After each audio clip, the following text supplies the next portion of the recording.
السلام علیکم ورحمۃ اللہ وبرکاتہ۔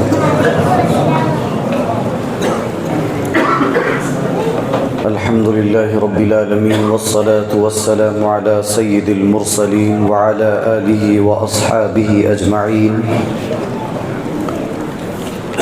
اما بعد، اعوذ باللہ من الشیطان الرجیم، بسم اللہ الرحمن الرحیم۔ قد افلح المؤمنون الذین هم فی صلاتهم خاشعون والذین هم عن اللغو معرضون والذین هم للزکاة فاعلون والذین هم لفروجهم حافظون الا علی ازواجهم أو ما ملكت أيمانهم فإنهم غير ملومين،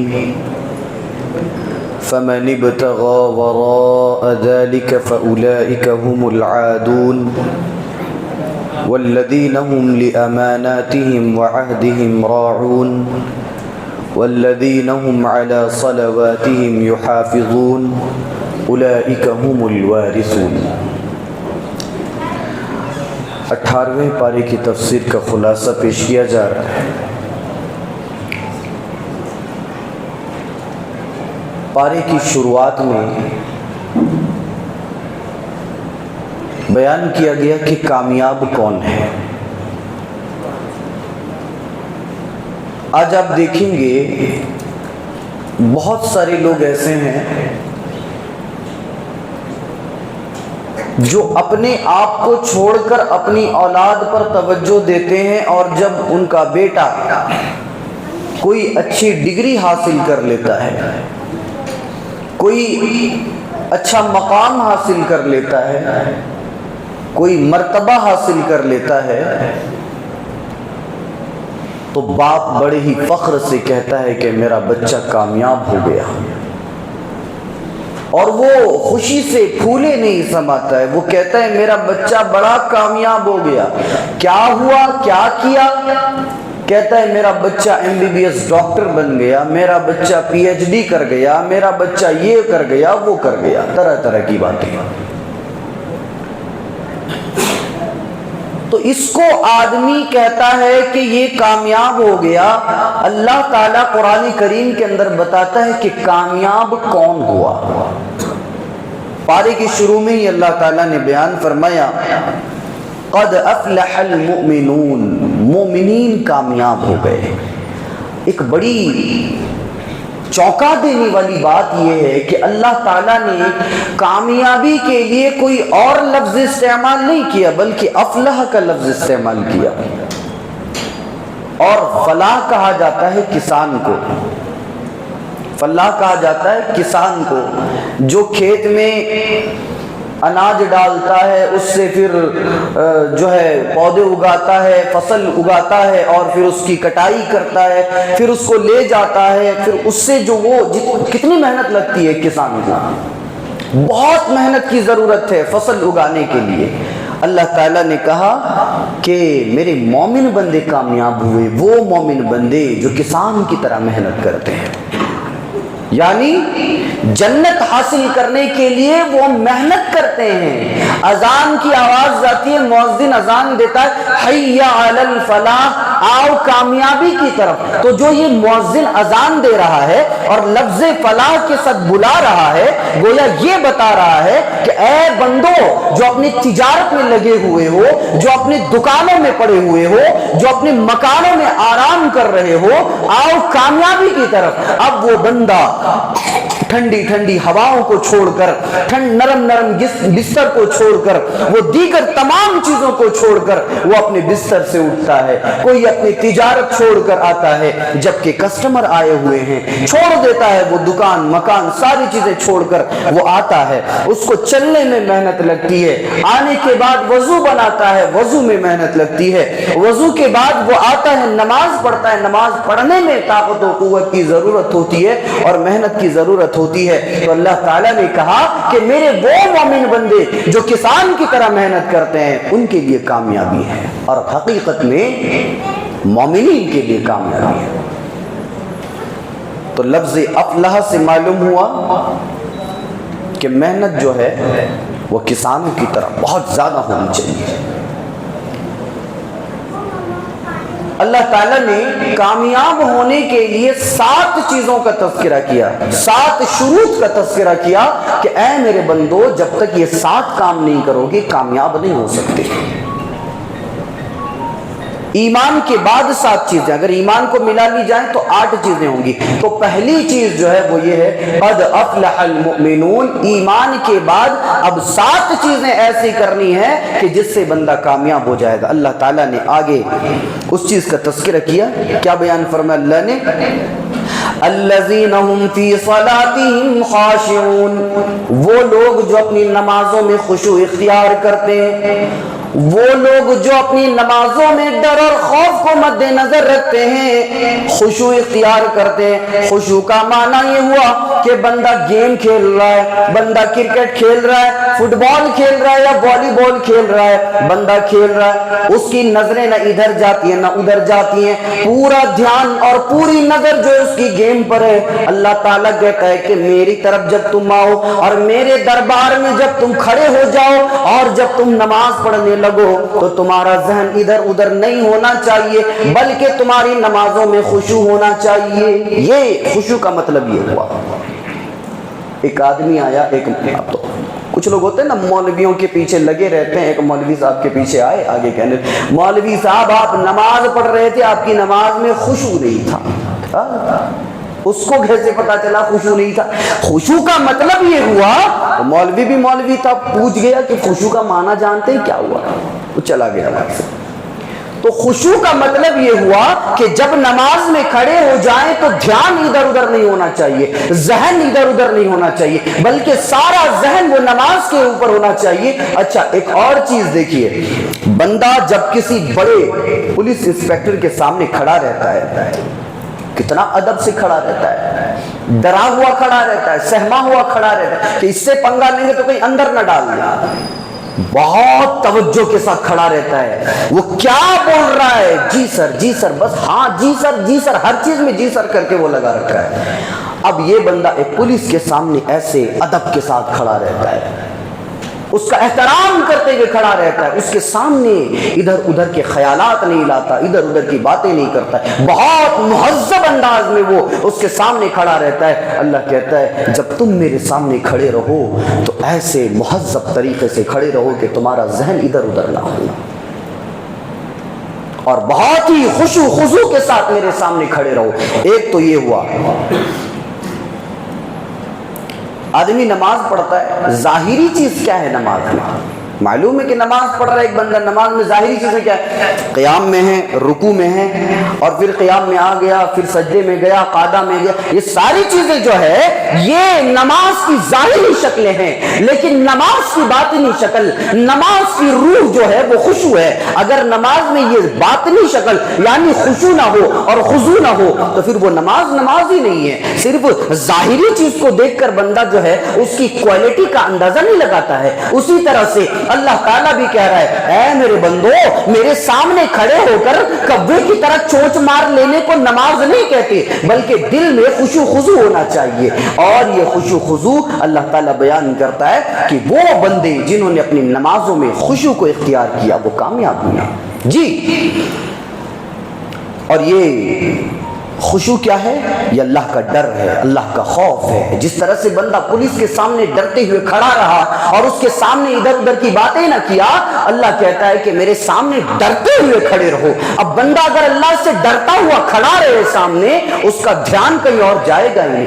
آج ہم اس آیت کریمہ کو دیکھ کر اپنی نمازوں کا جائزہ لیں۔ ہماری نمازیں کیسے ہوتی ہیں؟ ہم نماز پڑھ رہے ہیں، دھیان دکانوں میں لگا ہوا ہے، دھیان بچوں کی طرف ہے، دھیان جو ہے بیوی کی طرف لگا ہوا ہے، بیوی کیا بولی تھی لانے کے لیے، طرح طرح کے خیالات میں جو ہے ہم ڈوبے ہوئے رہتے ہیں۔ کچھ لوگ آئے آ کے کہنے لگے مولوی صاحب ہماری نماز میں پتہ نہیں دماغ ادھر ادھر کھویا ہوا رہتا ہے، کیا کریں اس کے لیے؟ کیا کریں؟ کھویا ہوا رہتا ہے یہاں وہاں۔ وہ تراویح کی نماز پڑھ رہے ہیں، تراویح کی نماز میں پتہ ہی نہیں چل رہا ہے نماز کب ختم ہو رہی ہے کب کھڑے ہوئے۔ تو اگر ایسا ہو رہا ہے تو تھوڑا موبائل سے دور رہا جائے. موبائل میں جو ہے نا آدمی کا دماغ خراب ہو جاتا ہے, تو تھوڑا موبائل سے دور رہیں گے انشاءاللہ نماز میں دل لگے گی. اللہ تعالیٰ نے اسی آگے موبائل کا تذکرہ کیا جا رہا ہے. دیکھیے الذین هم فی صلاتهم خاشعون, وہ لوگ بھی کامیاب ہوئے جنہوں نے اپنی نمازوں کے اندر خشوع کو اختیار کیا. آگے اللہ تعالیٰ بیان فرماتا ہے والذین هم عن اللغو معرضون, اور وہ لوگ جو لغو باتوں سے اعراض کرتے رہے, وہ لوگ جو غلط کاموں سے اور غلط باتوں سے اپنے آپ کو دور رکھا. لغو کہا جاتا ہے ہر وہ بات اور ہر وہ کام جس سے نہ دنیاوی فائدہ ہو نہ دینی فائدہ ہو, لغو ہے. بندہ بیٹھا ہے موبائل چلا رہا ہے, شارٹس دیکھ رہا ہے, کیا کر رہے ہیں, تھوڑا انٹرٹینمنٹ کے لیے تھوڑا دیکھ رہے ہیں, بور ہو گئے یہ کام کرتے کرتے, اب تھوڑا شارٹس دیکھ رہے ہیں, یوٹیوب پہ شارٹس ویڈیو دیکھ رہے ہیں. کیا کر رہے ہیں, شارٹس دیکھ رہے ہیں. یہ شارٹس دیکھنا یہ لغو ہے جی, نہ اس سے دینی فائدہ ہے نہ دنیاوی فائدہ ہے. ہر وہ بات ہر وہ کام جس سے نہ دینی فائدہ ہو نہ دنیاوی فائدہ ہو, قرآن اس کو لغو کہتا ہے. اور خشوع کے بعد لغو کا تذکرہ یہ بتلاتا ہے کہ نماز میں خشوع پیدا نہیں ہوگا جب تک کہ بندہ لغو باتوں سے دور نہ ہو جائے. تو نماز میں خشوع اور خضوع کو پیدا کرنے کے لیے لغو باتوں سے لغو کاموں سے دور رہنا ضروری ہے. یعنی ہر وہ کام جس سے انسان کو نہ دینی فائدہ ہو نہ دنیاوی فائدہ ہو, اگر وہ اس میں پڑا ہوا رہے گا تو اللہ کہتا ہے کہ خشوع پیدا نہیں ہوگی پھر نماز میں. تو نماز میں خشوع اور خضوع پیدا کرنے کے لیے لغو کاموں سے اور لغو باتوں سے دور رہیں. آج آدمی باتیں کر رہا ہے بنا مطلب کا, کچھ بھی باتیں کر رہا ہے, نہ اس سے دینی فائدہ ہے نہ دنیاوی فائدہ ہے. چلو بھائی کوئی ایسی بات جس سے تجربہ ہو جائے, کوئی ایسی بات جس سے ہمیں کچھ مل جائے, ایسی بات کرو. نہیں, فالتو کی باتیں ادھر, نہ اس سے دینی فائدہ نہ دنیاوی فائدہ, وہ لغو ہے. اللہ نے کہا کہ میرے مومن بندے کامیاب ہوئے. کون مومن بندے؟ ایک وہ جو اپنی نمازوں میں خشوع کو اختیار کیے, اور دوسرے وہ جنہوں نے لغو باتوں سے اعراض کر لیا, یعنی جو لغو باتوں سے دور رہے. اللہ تعالیٰ نے ان کو بھی کامیاب کہا. اللہ تعالیٰ نے آگے کہا والذین هم للزکاۃ فاعلون, اور میرے وہ بندے بھی کامیاب ہوئے جنہوں نے زکات کو ادا کیا. یہ زکات کے بارے میں انشاءاللہ کل سنیں گے آپ لوگ جمعہ میں.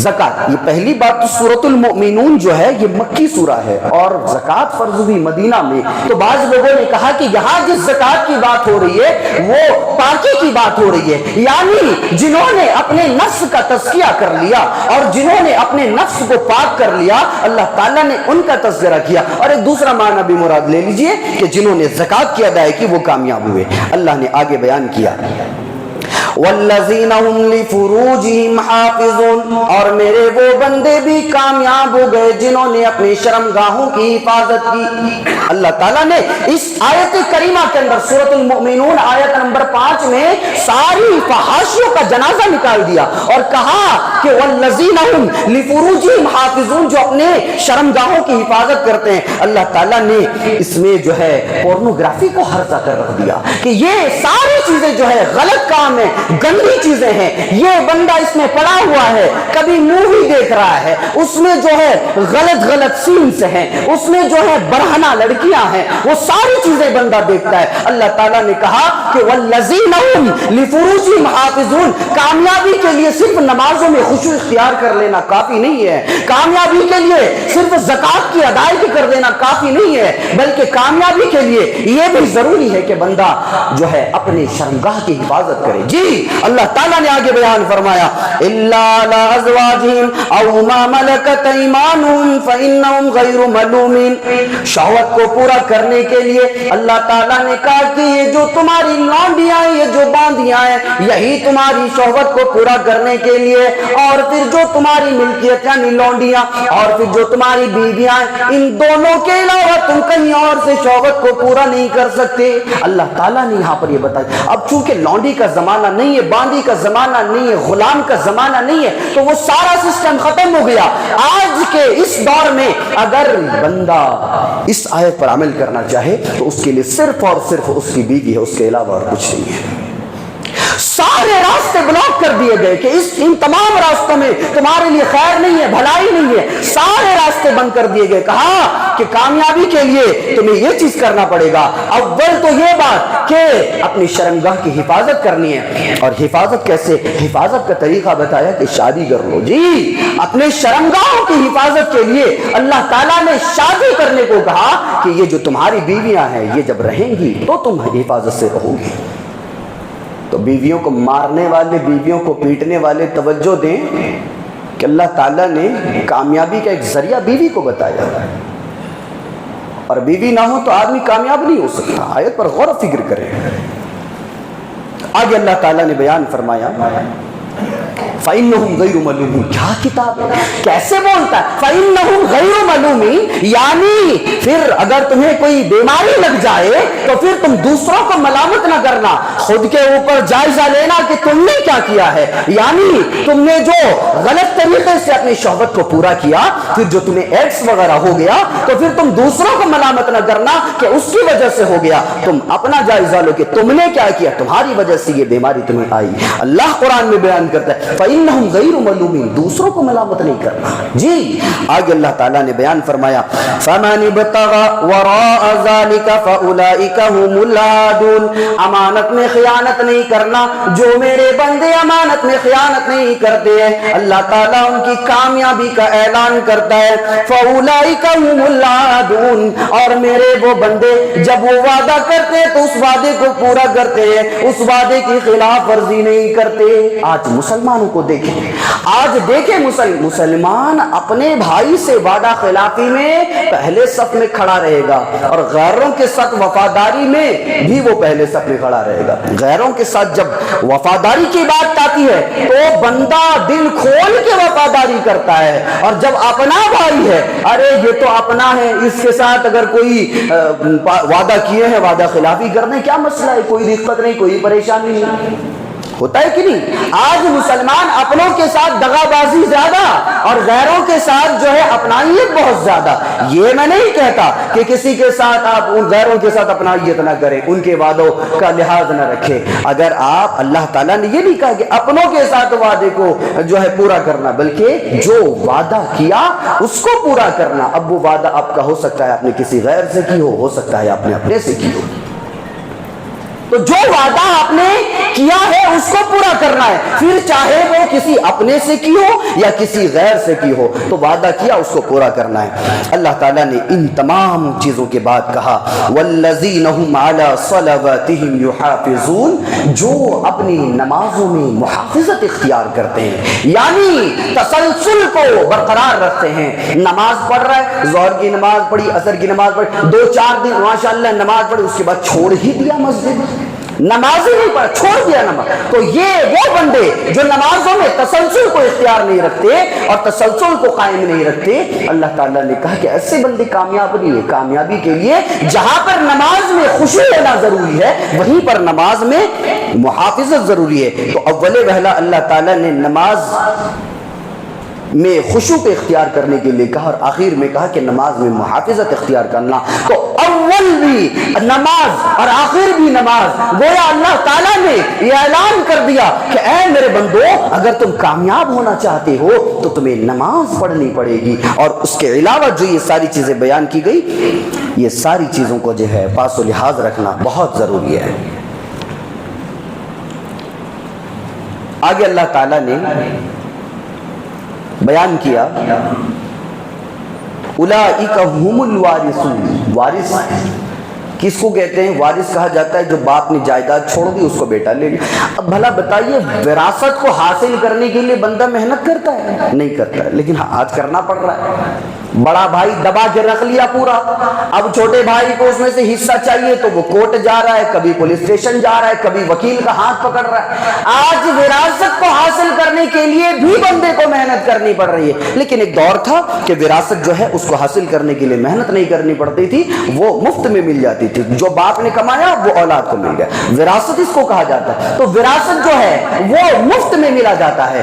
اور اللہ تعالیٰ نے کہا اولئک هم الوارثون، یہ سارے کے سارے بندے جو ان آیات کے اوپر عمل کرتے ہیں یہ سارے کے سارے جنت کے وارث ہیں. گویا جنت ہم انہیں مفت میں دیں گے. کوئی بندہ اگر یہ سوچے کہ جنت ہم اپنے نیک اعمال کی وجہ سے حاصل کر رہے ہیں, غلط تصور میں ہو گئے, بہت غلط تصور میں ہے, اس کی سوچ غلط ہے. قرآن کہتا ہے کہ اگر تم اپنے نیک اعمال کی بدولت اگر جنت کو حاصل کرنا چاہو تو نہیں کر سکتے. اللہ تعالیٰ اپنے فضل سے جسے چاہے جنت دے دے. جی اللہ تعالیٰ یہ سارے اعمال کرنے والوں کو جنت دے گا اور ان کو جنت کا وارث بنائے گا. ایک مفسر لکھتے ہیں کہ وارث کا مطلب یہ بھی ہوا کہ ایک تو اللہ تعالیٰ نے مومنین کو جنت دے دیا کہ جنت لے لو, اور جن کو جہنم میں ڈالا ان کا بھی تو حصہ جنت میں تھا, ان کو بھی تو جنت دکھائی جائے گی, ان کو بھی ان کا انجام دکھایا جائے گا کہ بندو یہ دیکھو یہ تمہارے لیے تھا لیکن تم نے غلط کام کیا, سو اب یہ نہیں بلکہ یہ جہنم تمہارے لیے. یہ ہوگا کہ نہیں ہوگا قیامت میں؟ یہ ہوگا. حسرت کے ماحول میں لوگ رہیں گے, جہنمی حسرت میں پڑے ہوئے رہیں گے, پریشان ہو جائیں گے, کاش ہم یہ اعمال نہ کرتے وہ اعمال کر لیتے. اللہ تعالیٰ کہہ رہا ہے کہ جو وہ جہنمی جن کو جہنم میں ڈال دیا گیا ان کے لیے بھی جنت میں ایک حصہ رہے گا, اور جو حصہ ان کا رہے گا ان کو تو نہیں ملے گا, لیکن جو جنت میں داخل کر دیے گئے وہ حصہ بھی ان کو مل جائے گا. اللہ کہہ رہا ہے اولئک ھم الوارثون, یہ سارے کے سارے بندے جو ان آیات پر عمل کرتے ہیں جنت کے وارث ہوں گے. اچھا, وارث کا ایک مطلب اور یہ بھی ہوا کہ وہ اس کو لینا ہی پڑے گا. جی اس کو وہ لینا ہی پڑے گا. جنت کے وارث یہ بندے ہیں تو یہ ان کو لینا ہی پڑے گا. کیسے لینا پڑے گا؟ اب مثال کے طور پر بندہ تو کوئی کہے گا نہیں کہ مجھے جنت نہیں چاہیے. ہر بندہ نفسی نفسی کے عالم میں ہوگا, اور جب اس کے دائیں ہاتھ میں نام اعمال دی جائے گی تو کہے گا اللہ تیرا لاکھ لاکھ شکر ہے کہ میرا جو نام اعمال ہے وہ بہتر رہا. اب اس کو جب جنت میں داخل کر دیا جائے گا تو وہ اتنا خوش ہوگا, حدیث میں ہے کہ جنتی اتنا خوش ہو جائیں گے کہ اگر خوشی سے مرنا ممکن ہوتا تو یہ جنتی خوشی سے مر جاتے. یہ حدیث کے اندر تذکرہ موجود ہے. تو یہ جنتیوں کو جب جنت میں داخلہ کیا, کوئی نہیں کہے گا کہ مجھے جنت نہیں چاہیے, لیکن بہرحال مثال کے طور پر اگر کوئی بندہ کہا کہ مجھے جنت نہیں چاہیے, اللہ کہتا ہے پھر بھی لینا پڑے گا, پھر بھی لینا پڑے گا. اس لیے اولئک ھم الوارثون, تم نے جو دنیا میں کیا ہے اس کا بدلہ جنت کے علاوہ کچھ ہے ہی نہیں. ہم تمہیں جنت دیں گے اور تمہیں جنت لینا پڑے گا. اگر کوئی کہے کہ نہیں چاہیے پھر بھی لینا پڑے گا. جی اللہ تعالیٰ نے کہا کہ یہ سارے بندے جو ہیں جنت کے مستحق ہیں. آگے اللہ تعالیٰ نے کہا وَلَقَدْ خَلَقْنَا الْإِنسَانَ مِنْ سُلَالَةٍ مِّن طِينٍ, ہم نے انسان کو مٹی کے خلاصے سے پیدا کیا. کہیں اللہ تعالیٰ کہتا ہے کہ ہم نے انسان کو مٹی سے پیدا کیا, کہیں اللہ تعالیٰ کہتا ہے مِنْ أَيِّ شَيْءٍ خَلَقَ, اے انسان ذرا یاد تو کر ہم نے تجھے کس چیز سے پیدا کیا. مِنْ أَيِّ شَيْءٍ خَلَقَ مِنْ نُطْفَةٍ خَلَقَهُ فَقَدَّرَ, ہم نے تجھے ایک حقیر پانی کے قطرے سے پیدا کیا, فقدر, پھر تیری تقدیر لکھ دی. اللہ تعالیٰ یہاں پر کہہ رہا ہے کہ وَلَقَدْ خَلَقْنَا الْإِنسَانَ مِنْ سُلَالَةٍ مِّن طِينٍ, ہم نے انسان کو مٹی کے خلاصے سے پیدا کیا. مٹی الگ چیز ہے اور مٹی کا خلاصہ الگ چیز ہے. جی اگر اللہ تعالیٰ یہ کہتا ہے کہ ہم انسان کو مٹی سے پیدا کیے ہیں, سائنسدان اعتراض کر دیتا ہے. جو سائنٹسٹ بیٹھے ہیں یہ اعتراض کر دیتے کہ ارے مٹی میں جتنے کیمیائی عناصر ہیں وہ سارے عناصر انسان میں ہونے چاہیے, تو مٹی میں کیمیائی عناصر زیادہ ہیں, انسانوں میں کیمیائی عناصر کم ہیں.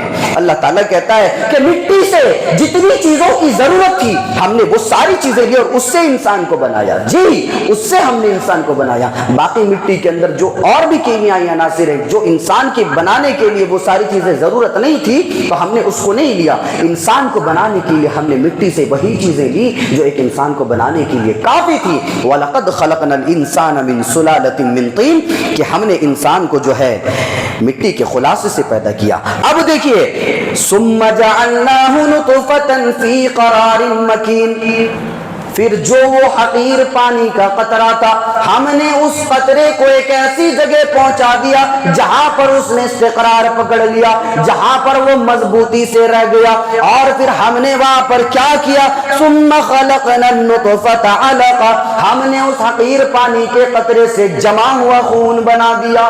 40 دن کے بعد جو ہے وہ جمع ہوا خون بنتا ہے، اس کے بعد گوشت کا ہڈیاں، گوشت کا لوتھڑا، اس کے بعد جو ہے ایک انسان بنتا ہے۔ اللہ تعالیٰ نے اسی چیز کا تذکرہ کیا کہ ثم خلقنا النطفة علقة، ہم نے اس نطفے سے جمع ہوا خون بنا دیا، فخلقنا العلقة مضغة، اس جمع ہوئے خون سے ہم نے بوٹی بنا دی، فخلقنا المضغة عظاما، اس بوٹی سے پھر ہم نے ہڈیاں بنا دی، فکسونا العظام لحما، اور پھر ہم نے اس ہڈی سے ہڈی کے اوپر گوشت پوست چڑھا دیے، ثم انشأناه خلقا آخر، پھر ہم نے ان تمام چیزوں کے بعد اسے دوسری شکل عطا کی، یعنی 9 مہینے کے بعد جب بچہ پیدا ہوتا ہے، جب بچے کی ولادت ہوتی ہے تو اتنا خوبصورت پیدا ہوتا ہے۔ اللہ تعالیٰ نے آگے بیان فرمایا فَتَبَارَكَ اللَّهُ أَحْسَنُ الْخَالِقِينَ، اللہ تعالیٰ یہ بیان فرما رہا ہے کہ جب 9 مہینے کے بعد ایک بچہ پیدا ہوتا ہے، بچہ پیدا ہونے کے بعد اسے نہلایا جاتا ہے، پھر لوگ آتے ہیں اسے دیکھنے کے لیے، کوئی بھی یہ نہیں کہتا کہ بچہ ایسا پیدا ہوا یا ویسا پیدا ہوا، جو بھی اس کے چہرے کو دیکھتا ہے کہتا ہے کہ بڑا پیارا بچہ پیدا ہوا ہے، بڑا خوبصورت بچہ پیدا ہوا ہے۔ اللہ تعالیٰ کہتا ہے کہ یہ سارے مراحل سے گزارنے کے بعد ہم اس بچے کو اتنا خوبصورت بناتے ہیں، اتنا خوبصورت بناتے ہیں۔ اللہ تعالیٰ نے قرآن کریم کی ہر آیت کریمہ کے اندر اپنی توحید کو بتلایا ہے، ہر آیت کریمہ کے اندر اپنی وحدانیت کو بتلایا ہے۔ اے میرے بندو، اگر وہ پانی کا قطرہ کہیں اور تم ڈال دو تو کیا وہاں پر وہ سارا بچہ بن جائے گا؟ اگر وہ پانی کا قطرہ کہیں اور بہ جائے تو کیا پھر اس قطرے سے وہ قطرہ جہاں بھی چلا جائے کیا اس قطرے سے پھر بچہ پیدا ہوگا؟ لیکن نہیں، اے میرے بندو، تم جہاں پر اس پانی کے قطرے کو ڈالتے ہو پھر وہاں پیٹ کے اندر ہم یہ ساری چیزیں کرتے ہیں، اور یہ ساری چیزیں کرنے کے بعد جو ہے ہم ایک بہترین شکل و صورت کا بچہ پیدا کرتے ہیں۔ کیا یہ ہماری وحدانیت کے لیے اور ہماری اتحادیت کے لیے کافی نہیں ہے؟ کیا یہ ساری چیزیں ہماری توحید پر دلالت نہیں کرتی ہیں؟ اللہ تعالیٰ نے قرآن کریم کے اندر بہت سارے مقامات پر یہ ساری چیزیں بیان کی تاکہ انسان غور و تدبر کرے، انسان غور کرے کہ یہ کیا بیان کر رہا ہے اللہ تعالیٰ، اور یہ کیوں بیان کر رہا ہے۔ اچھا، یہ آیت کریمہ کے اندر جو ہے بایولوجی کو بیان کر دیا، جس کو پڑھنے کے لیے آدمی 3 سال لگا دیتا ہے۔ ایک آیت کریمہ کے اندر اللہ تعالیٰ نے پوری بایولوجی کو بیان کر دیا، جس کو بندہ پڑھنے کے لیے سالوں سال لگا دیتا ہے۔ کیسی فصیح و بلیغ کتاب ہے، کیسا کلام ہے، ایک آیت کے اندر ساری چیزیں بیان کر دی۔ اور آپ لوگوں کو معلوم ہونا چاہیے کہ ایک سائنٹسٹ تھا، اس نے جب اس آیت کریمہ کو سنا اور اس آیت کریمہ کو پڑھا تو پھر وہ اسلام قبول کر لیا، کیونکہ وہ جانتا تھا کہ کیا معاملہ ہے۔ اور اس سے پہلے ایک سائنٹسٹ تھا، جب اس نے قرآن کی آیت کو دیکھا اور سنا تو پھر اس نے 18 مرڈر کر دیے، جی اس نے 18 مرڈر کر دیے اور 18 عورتوں کو اس نے مار دیا۔ یہ جو ہے چیک کرنے کے لیے کہ اللہ جو یہ بیان کر رہا ہے کہ پہلے نطفے کو ہم جمع ہوا خون، پھر بوٹی، پھر جو ہڈی، پھر اس کے اوپر گوشت پوست چڑھا دیتے، یہ ساری چیزیں جو یہاں قرآن میں بیان کر رہا ہے اللہ تعالیٰ، کیا یہ ساری چیزیں صحیح ہیں یا غلط ہیں؟ تو اس نے کیا کیا، 18 مرڈر کر دیے، 18 عورتوں کو اس نے مار دیا، یہ جاننے کے لیے۔ اور جب اس نے دیکھا، جانا، تحقیق کی، ریسرچ کیا تو پتہ چلا کہ اللہ تعالیٰ تو بالکل صحیح کہہ رہا ہے، لفظ بلفظ اس کا صحیح ہے۔ جی اللہ تعالیٰ نے یہ چیز بیان کی، پیدا کر دیا، پیدا ہو گیا بچہ۔ اب نہ تو اللہ تعالیٰ نے جوانی کا تذکرہ کیا، نہ بڑھاپے کا تذکرہ کیا، نہ ہی کسی اور چیز کا تذکرہ کیا، ڈائریکٹ اللہ تعالیٰ کہتا ہے ثم انکم بعد ذلک لمیتون، اے میرے بندو پھر تمہیں مرنا ہی ہے۔ گویا پیدا ہونے اور مرنے میں زیادہ دیری نہیں ہے، اگر ہوتی تو پھر اللہ تعالیٰ ایک تفصیلی تذکرے کے بعد جو ہے مرنے کا تذکرہ کرتا، لیکن پیدا ہونے کے بعد ہی اللہ تعالیٰ کہتا ہے کہ تمہیں مرنا ہے، مرنا ہے تمہیں۔ اور ایک بات بڑی حیرت کی ہے، اگر میں کہوں مجھے وہ کتاب لا کر دیجئے، ایک آدمی اٹھتا ہے، وہ کتاب لیا، لینے کے بعد کہہ رہا ہے کہ لا کر دے رہا ہوں. نہیں, تمہیں لا کر دینا ہی پڑے گا. ارے بھائی جب سامنے والا کہہ رہا ہے کہ لا کر دوں گا, لا کر دے رہا ہوں میں, تو پھر مجھے وہاں پر تاکید کے ساتھ کہنے کی کیا ضرورت؟ اللہ تعالیٰ کہہ رہا ہے کہ تمہیں یقیناً مرنا ہی مرنا ہے. یہاں پر اللہ تعالیٰ تاکید کیوں لایا؟ جبکہ دنیا کا ہر انسان جانتا ہے کہ پیدا ہوا, جوانی ہوئی, بڑھاپا ہوا, مرنا ہے. مرنا ہر انسان کو ہے. ڈائریکٹ ہے, کوئی بچہ مر جاتا ہے, کوئی لڑکا مر جاتا ہے, کوئی نوجوان ہو کے مر جاتا ہے, کوئی ادھیڑ عمر میں مرتا ہے, کوئی بڑھاپے میں مر جاتا ہے. لیکن ہر انسان کو مرنا ہے, یہ ہر آدمی جانتا ہے, یقین سب کو ہے کہ مرنا ہے. لیکن اللہ تعالیٰ جب موت کا تذکرہ کر رہا ہے تو پھر تاکید لانے کی کیا ضرورت ہے کہ تمہیں مرنا ہے؟ کیوں کہا اللہ تعالیٰ نے تاکید کے ساتھ ثم انکم بعد ذالک لمیتون, پھر یقیناً تمہیں مرنا ہے. اللہ تعالیٰ اگر یہ کہہ دیتا کہ اے میرے بندو تمہیں مرنا ہے تو اے اللہ ہم مان لیتے, لیکن یہ تاکید ان کا لفظ لا کر کیوں کہا جا رہا ہے کہ یقیناً تمہیں مرنا ہے؟ یہ انسانوں کو بتایا گیا, متنبہ کیا گیا کہ اے میرے بندو ہم تمہیں تنبیہ کر رہے ہیں, یاد دہانی کے لیے ہم بتا رہے ہیں کہ یقیناً تمہیں مرنا ہے. اللہ تعالیٰ نے حرف بحرف میں ایسی فصاحت و بلاغت چھپا کے رکھ دی اس کتاب میں, بندہ پڑھے تو پریشان ہو جائے. ثم انکم بعد ذالک لمیتون. اس کے بعد اللہ تعالیٰ نے تذکرہ کیا افلم یدبروا القول ام جاءہم ما لم یأتی آباءہم الاولون. اللہ تعالیٰ نے یہاں پر قول پر تدبر کرنے کی دعوت دی کہ جو قول ہے اس پر تم تدبر کرو, یعنی قول سے مراد کلام الہی جس کو ہم نے نازل کیا اس پر تم تدبر کرو. اور اس کے اگلی آیت میں کہا ام لم یعرفوا رسولہم, رسول کو پہچانتے نہیں. تو پہلی آیت کریمہ میں قول پر تدبر کرنے کے لیے کہا, یعنی جو قرآن ہم نے دیا ہے اس پر تدبر کرو, غور کرو. اور ام لم یعرفوا رسولہم, رسول کو نہیں پہچانتے, تو گویا دوسری آیت کریمہ کے اندر رسول کو پہچاننے کی دعوت دی گئی کہ اے میرے بندو جہاں پر تم کتاب کو پڑھتے ہو, یہ کلام الہی کا تم مطالعہ کرتے ہو اور اس کے اوپر عمل کرتے ہو, تو تمہیں رسول کی زندگی بھی پرکھنی چاہیے اور پڑھنی چاہیے. جو لوگ حدیث کا انکار کرتے ہیں, مسلمانوں میں ایک طبقہ ایسا نکلا جو کہتا ہے اہل قرآن ہیں, کہتے ہیں اہل قرآن ہیں, اور اہل قرآن یعنی ہم صرف قرآن کو مانتے, حدیث کو نہیں مانیں گے. تو جو حدیث کو نہیں مانتے ان کے لیے یہ چیز ہے ام لم یعرفوا رسولہم, رسول کو پہچانتے نہیں. تو اللہ تعالیٰ نے جہاں پر قول پر تدبر کرنے کو کہا وہیں پر رسول کو پہچاننے کے لیے بھی کہا.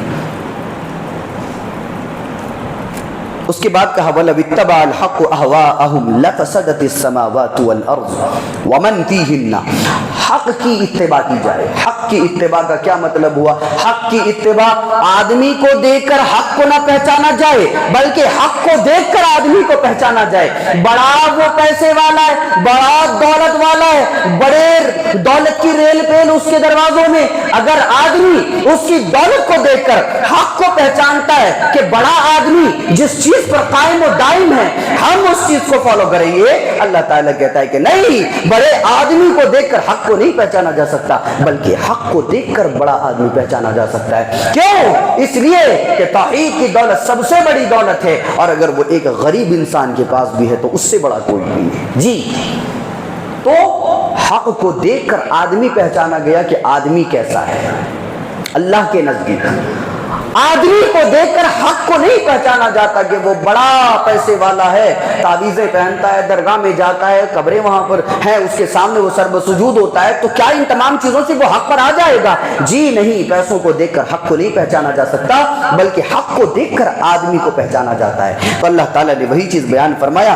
ایک اور چیز بیان فرمائی اسی آیت کریمہ کے اندر کہ حق کی اتباع کی جائے اور نفس کی پیروی نہ کی جائے. آج موویز میں کیا ہوتا ہے, فلموں میں ایک ڈائلاگ دی جاتی ہے, تمہارا دل جو کہتا ہے وہ کرو. آج یہ مسلمانوں میں بھی سچ بتانا, تمہارا دل کیا کہہ رہا ہے. ارے بھائی دل کچھ بھی کہہ سکتا ہے, دل کیا کہہ رہا ہے اس کے پیچھے پڑا ہوا ہے. تمہارا دل جو کہتا ہے وہ کرو, دل کچھ بھی کہہ سکتا ہے. یہ دل کی بات ماننا گویا نفس کی پیروی ہوئی, اور نفس کی پیروی سے اللہ تعالیٰ نے قرآن کریم کے اندر بارہا منع کیا کہ نفس کی پیروی نہ کی جائے. اس لیے کہ اگر بندہ نفس کی پیروی کرتا ہے تو اللہ تعالیٰ نے کہا کہ پھر وہ کتاب و سنت کی پیروی کب کرے گا؟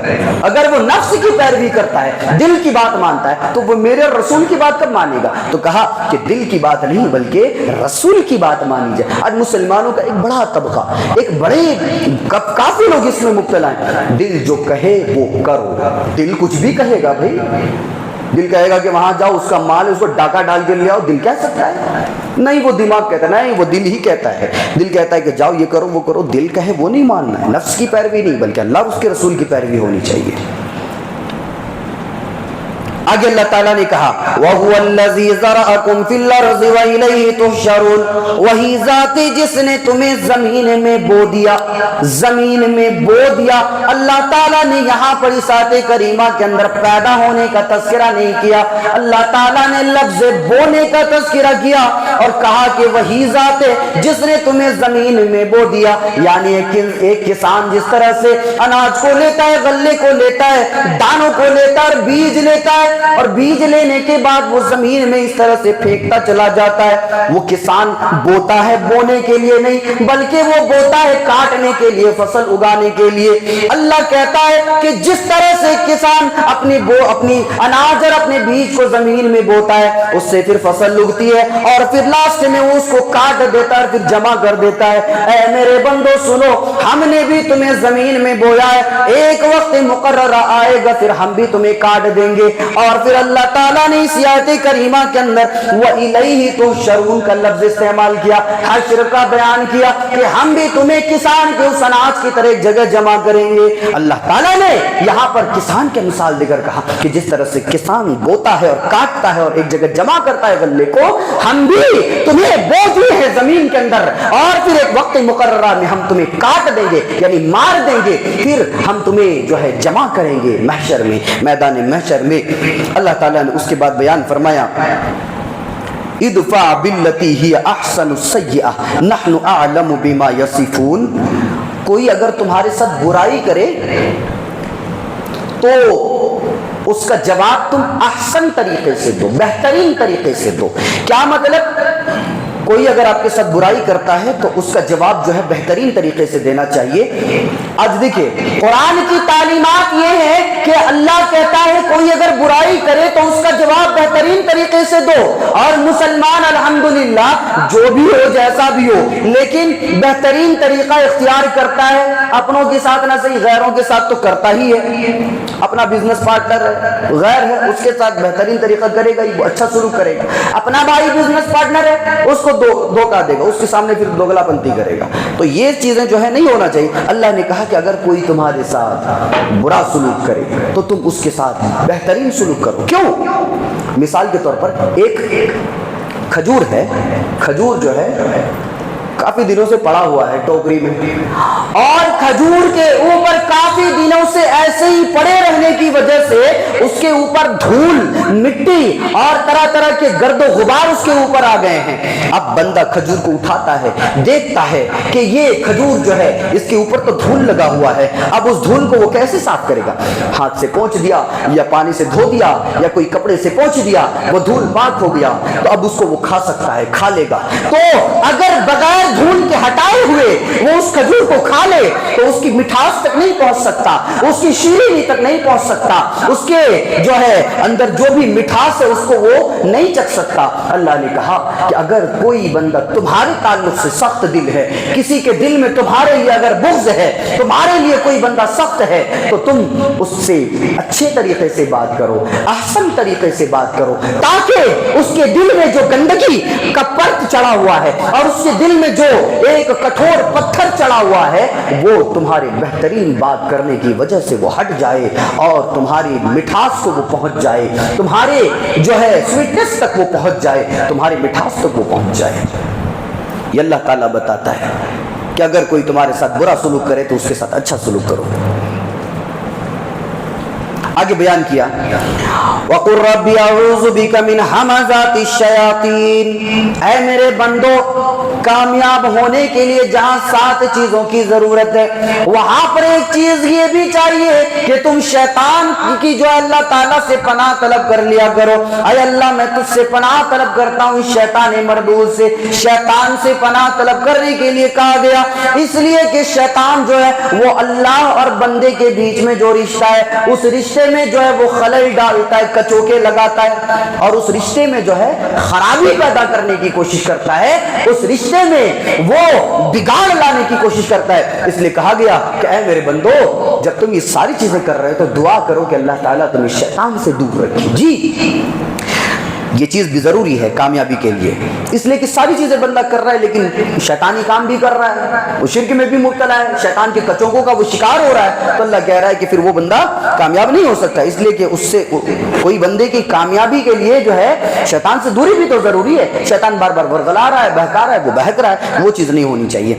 آگے اللہ تعالیٰ نے بیان فرمایا لعلی اعمل صالحا فیما ترکت کلا انہا کلمۃ هو قائلها ومن ورائہم برزخ الی یوم یبعثون۔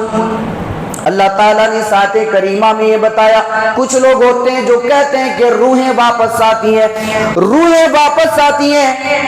اللہ تعالیٰ نے کہا کہ روحیں واپس نہیں آتی ہیں، اس لیے کہ جب بندہ مرنا شروع ہو جاتا ہے، جب موت کے فرشتے اس کے پاس آتے ہیں، بندہ کہتا ہے اللہ مجھے دوبارہ موقع دے دے کہ میں دنیا میں جاؤں اور یہ سارے جو میں نے غلط کام کیے ان کو چھوڑ کر تیری اتباع و فرما برداری کروں۔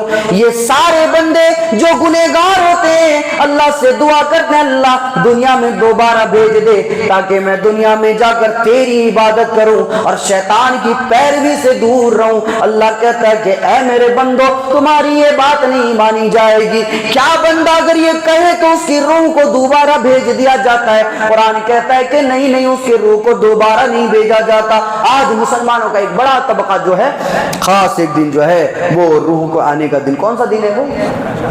15 شعبان۔ جی 15 شعبان وہ دن جو ہے خاص کر کے رکھیں، اس دن روحیں آتی ہیں۔ اللہ کہہ رہا روحیں نہیں آتی، یہ کہتا نہیں آتی ہیں۔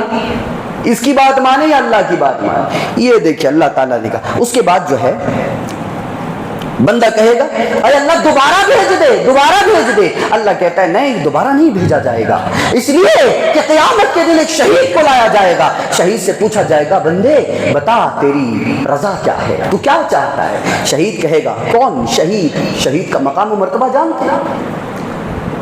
آدمی مرتا ہے، مومن مرتا ہے، ایک مسلمان مرتا ہے، کافر مرتا ہے، مشرک مرتا ہے، سب لوگ مرتے ہیں، اور شہید بھی مر جاتا ہے، لیکن قرآن کہتا ہے کہ وہ مرتے نہیں ہیں۔ اور شہداء جو ہوتے ہیں جو اللہ کے لیے کٹ جاتے ہیں، مر جاتے ہیں، اعلاء کلمت اللہ کے لیے جو ہے وہ شہید ہو جاتے ہیں، اللہ کہتا ہے کہ یہ وہ میرے بندے ہوتے ہیں جن کو ہم برزخ کی زندگی نہیں ڈائریکٹ جنت دے دیتے۔ اللہ اکبر، ہم یہاں پر برزخ کی زندگی گزارنے کے بعد جو جنت دیکھیں گے، لیکن یہ فرشتے جو ہے ہم سے پہلے سارا جنت گھوم کے وہ بیٹھے ہوئے رہے۔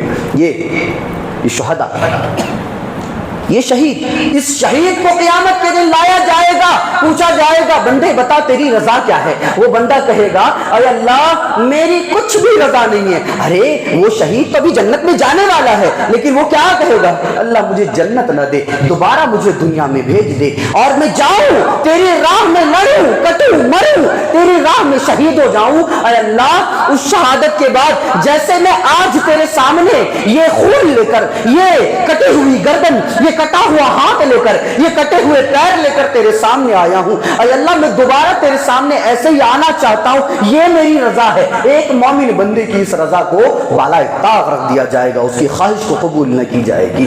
ذرا بتائیں ایک شہید کی خواہش کو جب اللہ تعالیٰ نے اگنور کر دیا تو ایک مشرک، ایک فاسق کے اس خواہش کو اللہ تعالیٰ کیسے قبول کرے گا؟ اللہ تعالیٰ کہتا ہے کہ بندہ کہے گا کہ دوبارہ بھیج دیا جائے، لیکن اللہ تعالیٰ نہیں بھیجے گا۔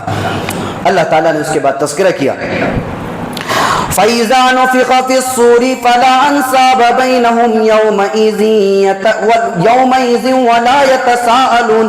جب سور پھونک دیا جائے گا تو پھر اس دن نہ تو کوئی رشتے ہوں گے نہ ہی کوئی تعلقات ہوں گے، کوئی رشتہ داری نہیں، کوئی تعلقات نہیں۔ قرآن کریم کے اندر اللہ تعالیٰ نے دوسری جگہ یہ بیان فرمایا کہ فَإِذَا جَاءَتِ الصَّاخَّةُ يَوْمَ يَفِرُّ الْمَرْءُ مِنْ أَخِيهِ۔ اس دن بندہ اپنے بھائی کو دیکھ کر کر بھاگے گا۔ آج جہاں وہ اپنے بھائی کو 2 سال کے بعد دیکھتا ہے تو پھر ایئرپورٹ میں گلے لگا لیتا ہے، ریلوے اسٹیشن میں دیکھتا ہے اس کو لانے کے لیے گیا ہے، دیکھتا ہے 2 سال بعد بھائی آ رہا ہے، اس کو گلے سے لگا دیتا ہے۔ قرآن کہتا ہے کہ وہ دن ایسا دن ہوگا کہ بندہ اپنے بھائی کو دیکھ کر دور بھاگے گا، بھائی کو دیکھ کر دور بھاگے گا۔ اے اللہ اس دن تو کافی عرصے کے بعد بھائی بھائیوں کو دیکھیں گے، اے اللہ وہ دن تو ایسا دن ہوگا کہ صدیوں بعد جو ہے بھائی اپنے بھائی کو دیکھے گا۔ پھر یہ معاملہ کیوں ہوگا؟ قرآن بیان کرتا ہے اے میرے بندو وہ دن اتنا خوفناک دن ہوگا، اتنا ڈرا دینے والا دن ہوگا، اتنا نفسی نفسی کا عالم ہوگا کہ بھائی اپنے بھائی کو پہچاننے سے انکار کر دے گا۔ اللہ تعالیٰ نے کہا فَلَا أَنْسَابَ بَيْنَهُمْ۔ آج جو اپنے آپ کو شیخ اور انصاری کہنے پر بڑا فخر محسوس کرتے ہیں، دیکھیں برادری اپنی ہے، انصاری لگاؤ، چاہے شیخ لگاؤ، قاضی لگاؤ، سید لگاؤ۔ قرآن کہتا ہے یا ایھا الناس انا خلقناکم من ذکر و انثی وجعلناکم شعوبا وقبائل لتعارفوا، ہم نے تمہیں ایک مرد اور ایک عورت سے پیدا کیا اور شعبے اور قبیلے، یہ برادریاں، یہ خاندان بنا دیے تاکہ تمہیں دوسرے کو پہچانو۔ لہذا اپنے خاندان کو لے کر اس پر جو ہے اترانا نہیں چاہیے بندے کو، قرآن منع کرتا ہے۔ فلا انصاب بینہم، یہ خاندان کو لے کر اترانے کا معاملہ صرف دنیا تک ہے، قیامت میں یہ نسبتیں نہیں چلے گی، میں انصاری ہوں، میں شیخ ہوں، میں سید ہوں، میں قاضی ہوں، میں پٹھان ہوں، میں وہ ہوں، یہ ہوں، یہ ساری چیزیں قیامت کے دن نہیں چلے گی۔ یہ سارا کا سارا معاملہ اسی دنیا کی حد تک ہے۔ جی آج ہم نے یو پی کا ایک معاملہ پڑھا، اس میں یہ لکھا ہوا ہے کہ یو پی میں ایک علاقہ ہے جہاں پر راستہ بیچ میں ڈال دیا گیا، بستی کے بیچ میں دیوار ڈال دی گئی، بلکہ کہا گیا کہ 2 راستے بنا دیے گئے، 2 راستے، یہاں سے انصاری گزرے گا، یہاں سے شیخ گزرے گا، شیخ کے راستے میں انصاری نہیں، انصاری کے راستے میں شیخ نہیں۔ یہ ہو رہا ہے، مسلمانوں میں ہو رہا ہے۔ اتنے بدترین طریقے سے شاید ہمارے ہندو بھائی پیش نہ آئے مسلمانوں کے ساتھ، یہ مسلمان اپنے بھائیوں کے ساتھ یہ کر رہے ہیں۔ اللہ کہتا ہے یہ ساری نسبتیں، یہ سارا معاملہ دنیا کی حد تک ہے، قیامت کے دن فلا انصاب بینہم، کوئی نسبت نہیں، کوئی تعلق نہیں، کوئی پوچھ گچھ نہیں، کوئی بات چیت نہیں، سارا معاملہ دنیا کی حد تک ہے۔ جو کرنا ہے، جتنی نسبتیں باندھ رہی ہیں باندھ لو دنیا میں۔ آدمی آج اپنے آپ کو انصاری کہہ کے فخر محسوس کرتا ہے، شیخ کہہ کے فخر محسوس کرتا ہے، سید میں اللہ کے نبی کے آل سے ہوں سید کہہ کے وہ پتہ نہیں کہاں کہاں جا کے لگتا ہے، وہ کہتا ہے میں سید ہوں اور میں جو اللہ کے نبی کی نسل سے ہوں سو میں جنتی۔ آج اللہ تعالیٰ نے کہا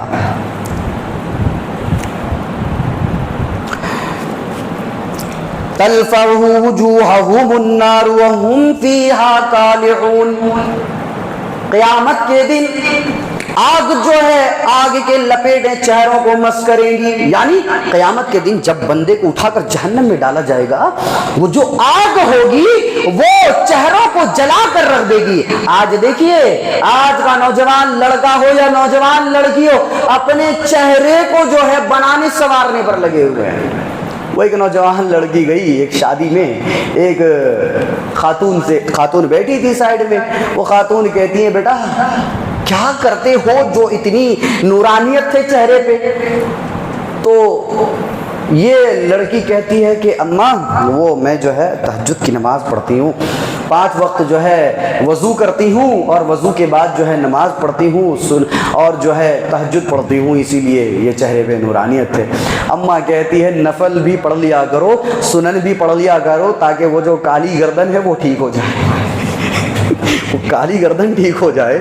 کالی چہرے کو بنانے پر لگے ہوئے آج، یہ نوجوان بھی چہرے کو بنا رہا ہے، یہ لڑکیاں بھی چہرے کو بنا رہی ہے، اور یہ جو بالی ووڈ اسٹارز ہیں انہی سے کہا جائے گا تم لوگ اپنے چہرے سے دنیا والے کو بڑا بیوقوف بنا رہے تھے نا، بڑا بیوقوف بنا رہے تھے۔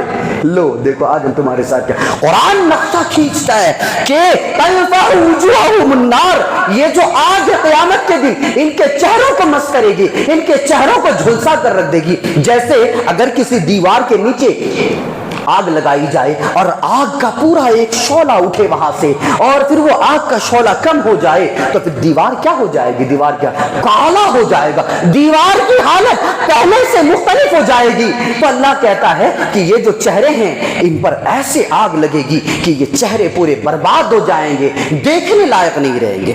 اللہ تعالیٰ نے یہ چیز تذکرہ کیا۔ اس کے بعد میں اللہ تعالیٰ نے بیان فرمایا قال اخسئوا فیہا ولا تکلمون، یہاں پر اللہ تعالیٰ نے فزیکل ٹارچر بھی کیا اور جو سائیکولوجیکل ٹارچر ہے اس کو بھی کیا۔ ایک تو عذاب دیا جا رہا ہے جو ان کی جانوں پر حملہ آور ہے اور ان کی جانیں، ان کا جسم جل رہا ہے، یہ تو فزیکل ٹارچر ہے، یہ فزیکل عذاب ہے۔ لیکن سائیکولوجیکل عذاب اس کا تذکرہ اللہ نے کیا۔ قال اخسئوا، اخسا خسا کا لفظ کتے کو بھگانے کے لیے آتا ہے۔ یہاں اللہ تعالیٰ اپنے بندوں کو جو گنہگار بندے ہوں گے اللہ کہے گا اخسئوا فیہا، ہٹو یہاں سے، بات نہ کرو مجھ سے، ولا تکلمون، مجھ سے بات نہ کرو۔ ایک تو عذاب دیا جا رہا ہے، دوسری بات جو ہے دماغ پر ان کے اثر کیا جائے گا، ارے ہم تمہیں عذاب دے رہے ہیں لیکن ہم تم سے ناراض ہیں، بات نہ کرو ہم سے۔ یہ اللہ تعالیٰ قرآن کریم کے اندر بیان کر رہا ہے۔ ایک تو ہم انہیں ایسے بھگائیں گے جیسے کتے کو بھگایا جاتا ہے، اور ہم ان سے کلام نہیں کریں گے، ہم ان سے بات نہیں کریں گے۔ آج جو ہے بات کرنے کا موقع ہے، آج اللہ تعالیٰ نے وقت دیا، فرصت دیا، لمحہ دیا، ساری چیزیں دے دی، اے میرے بندو آؤ آؤ اور میرے کلام کو پڑھو اور اس کے اوپر جو ہے عمل کرو، اس لیے کہ یہ کلام ہے وہ کلام جس سے بندہ اس کے ذریعے سے اللہ تعالیٰ سے کلام کرتا ہے۔ آج وقت ہے، موقع ہے، اللہ تعالیٰ سے کلام کیا جائے، اس کے اس کلام کی بے ادبی نہ کی جائے۔ اللہ نے آج موقع دیا ہے، کلام کر لیا جائے، قیامت کے دن کوئی گفتگو نہیں ہوگی۔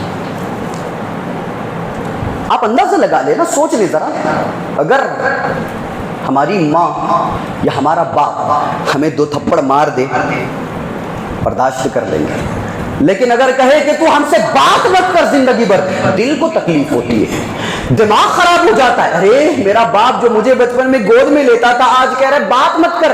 یہ اللہ تعالیٰ نفسیاتی طور پر بھی انہیں عذاب دے گا کہ اے میرے بندو یہ دیکھو ہم تمہیں، تمہاری جلدوں کو، تمہارے چمڑوں کو، تمہارے چہروں کو، تمہارے جسم کو جلا رہے ہیں، لیکن تمہارے دماغ کو بھی جلا رہے ہیں، تمہارے دل کو بھی جلا رہے ہیں، ہم تم سے آج بات نہیں کریں گے، تم ہم سے بات مت کرو۔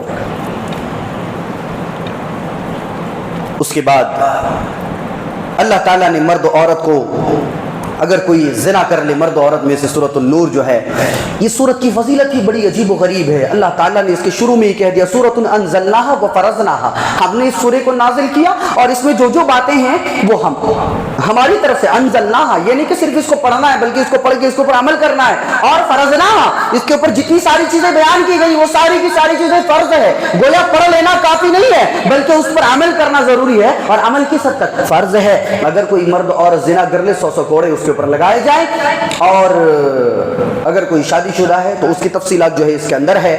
اللہ تعالیٰ نے اس میں ایک بڑی نقطے کی بات یہ ہے کہ زانیہ کا تذکرہ پہلے کیا گیا اور زانی کا تذکرہ بعد میں کیا گیا، یعنی عورت کا تذکرہ، فحش عورت کا تذکرہ پہلے کیا اور فحش مرد کا تذکرہ بعد میں کیا، یہ بتانے کے لیے کہ زنا کی شروعات جو ہے وہ عورت کرتی ہے۔ کیسے؟ خوشبو لگا لی، پرفیوم لگا لی، گھر سے نکلی ہے، اور جو سور منہ کے مرد ہوتے ہیں نا سونگتے ہیں کہاں سے آ رہی ہے خوشبو، یہ ہوتا ہے۔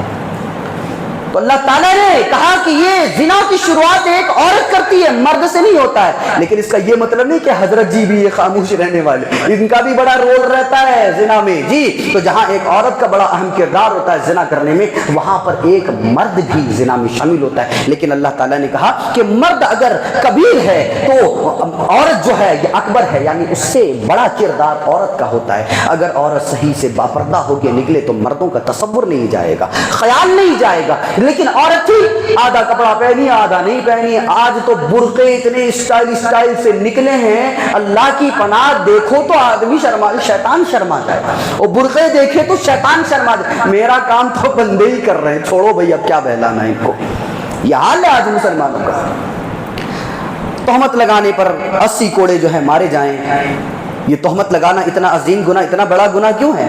اس لیے کہ دیکھیں آپ ذرا تاریخ کو اٹھائیں، قرآن کے دیگر صفحات کو اٹھائیں۔ مریم علیہ السلام پر جب تہمت لگی تو اللہ تعالیٰ نے حضرت ان کے بیٹے کو جو ہے حضرت عیسیٰ علیہ السلام کو قوت گویائی دے دی۔ چھوٹا بچہ ہے، بول رہا ہے میری ماں کو غلط مت کہو، اس لیے کہ میری ماں گندی نہیں ہے، میری ماں غلط نہیں ہے، میری ماں پاک دامن ہے۔ اللہ تعالیٰ نے پاک دامنی کو واضح کرنے کے لیے اور جو تہمت کا ایک تہمت کی پرت چڑھی ہوئی تھی اس پرت کو ہٹانے کے لیے بچے کو قوت گویائی دے دی۔ اچھا، حضرت عائشہ رضی اللہ تعالیٰ عنہ پر تہمت لگی، اللہ تعالیٰ نے حضرت عائشہ کے لیے 10 آیتوں کا نزول کر دیا۔ اے میرے بندو، یہ وہ عائشہ ہے جس کے اوپر تم تہمت لگاتے ہو، دیکھو یہ وہ عائشہ ہے جس کے لیے ہم نے 10 قرآن کی آیتیں نازل کر دی۔ صبح قیامت تک عائشہ کی برات کی تلاوت ہوتی رہے گی قرآن کریم کی شکل میں۔ تو تہمت لگانا اتنا بڑا گناہ ہے، اتنا بڑا گناہ ہے کہ اللہ تعالیٰ نے تہمت کو واضح کرنے کے لیے پھر بچے کو قوت گویائی دے دی، اور یہاں حضرت عائشہ کے لیے 10 قرآن کی آیتوں کو نازل کر دیا۔ سو تہمت نہ لگایا جائے۔ آگے اللہ تعالیٰ نے بیان فرمایا یوم تشہد علیہم السنتہم وایدیہم وارجلہم بما کانوا یعملون۔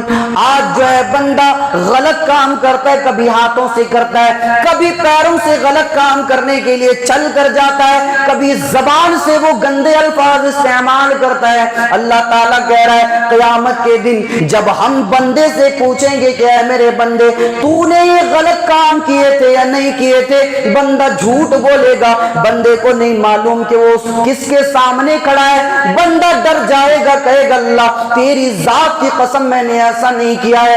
اللہ تعالیٰ جو ہے اس کی زبان پر مہر لگا دے گا، قرآن اس کا نقشہ کھینچتا ہے السنتہم وایدیہم وارجلہم۔ اللہ تعالیٰ اس کی زبان پر مہر لگا دے گا، اس کے ہاتھوں کو قوت گویائی عطا کر دے گا، اس کے زانوں کو اللہ تعالیٰ قوت گویائی عطا کر دے گا۔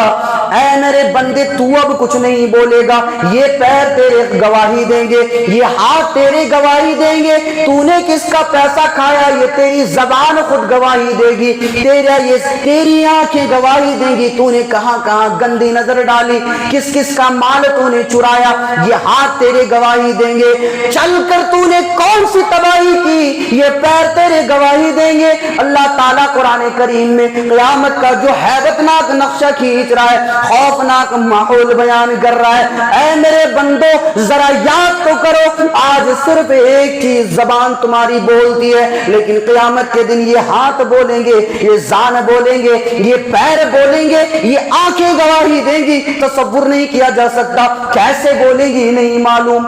حدیث میں اللہ تعالیٰ ان کو قوت گویائی دے دے گا، ہو سکتا ہے اللہ تعالیٰ زان کو زبان دے دی اور زبان سے وہ بول بول کر کہے اللہ تعالیٰ اس نے ایسا کیا تھا، اور اس کے پیر گواہی دے کہ اللہ تعالیٰ اس نے ایسا کیا تھا۔ تو یہ چیز جو ہے آدمی کو لرزہ دینے کے لیے کافی ہے۔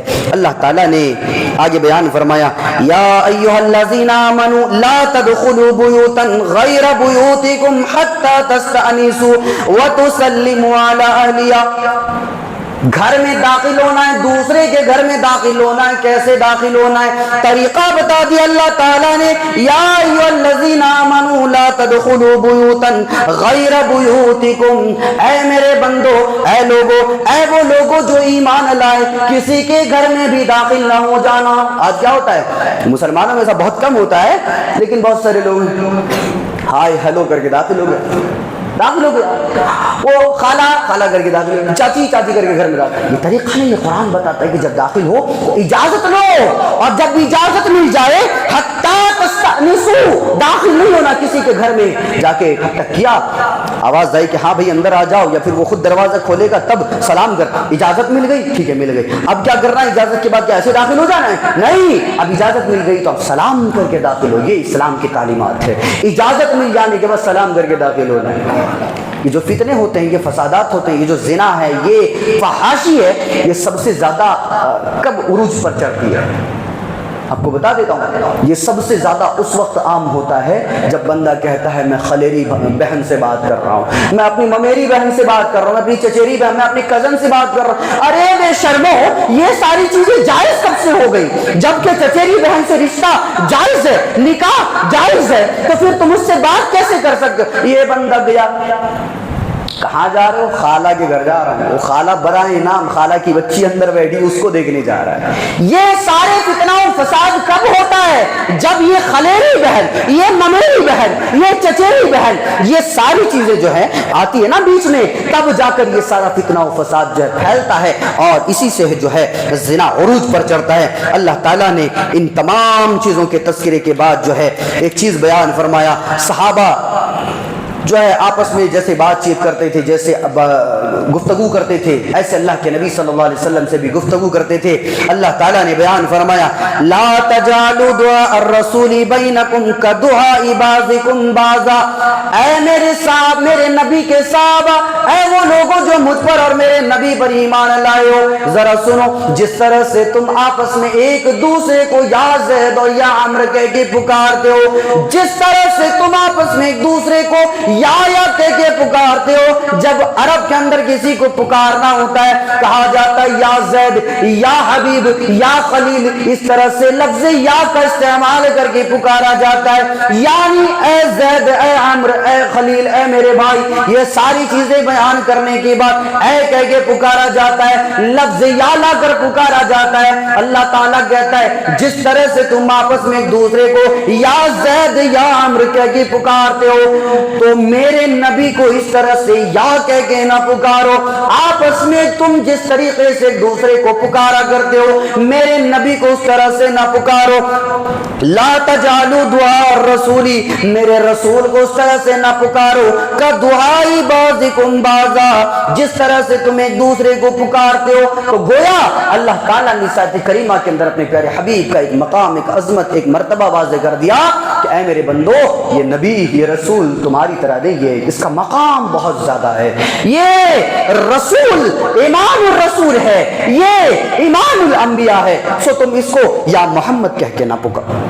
اللہ نے واضح کر دیا یا محمد نہیں کہنا چاہیے، اس لیے کہ اللہ تعالیٰ نے کہا کہ تم جس طرح آپس میں ایک دوسرے کو پکارتے اس طرح میرے نبی کو نہ پکارو۔ آج دیکھیں برد جولی میری یا محمد، ارے اس کی کیا بولے اس کو، برد جولی میری یا محمد، اللہ کہہ رہا ہے یا محمد نہ کہو، یہ بندہ یا محمد کے رٹا لگا کے رکھا ہے، جیسے محمد کی جھولی سے اور محمد کے در سے سارا کچھ آ جائے گا، کچھ نہیں آئے گا، ساری چیزیں اللہ تعالیٰ دے گا، جو چیزیں ہیں وہ ساری کی ساری چیزیں اللہ تعالیٰ دے گا۔ برد جھولی میری یا محمد کہنے سے کچھ نہیں ہوگا، یہ جملہ شرکیہ جملہ ہے، یہ بات، یہ کلام شرکیہ کلام ہے، اور یہ ساری چیزیں جو ہے خرافات پر مبنی ہیں اور آیت کریمہ کے خلاف ہیں، جس میں اللہ تعالیٰ نے کہا کہ میرے نبی کو آپس میں جیسے پکارتے ہو ویسے نہ پکارو۔ یہ 18واں پارے کی تفسیر کا مختصر خلاصہ تھا۔ دعا کریں پروردگار عالم سے، پروردگار عالم کہی ہوئی باتوں کو زیادہ سے زیادہ اس پر عمل کرنے کی توفیق عطا فرمائیں، سننے اور کہنے سے زیادہ عمل کی توفیق عطا فرمائیں، آمین۔ وآخر دعوانا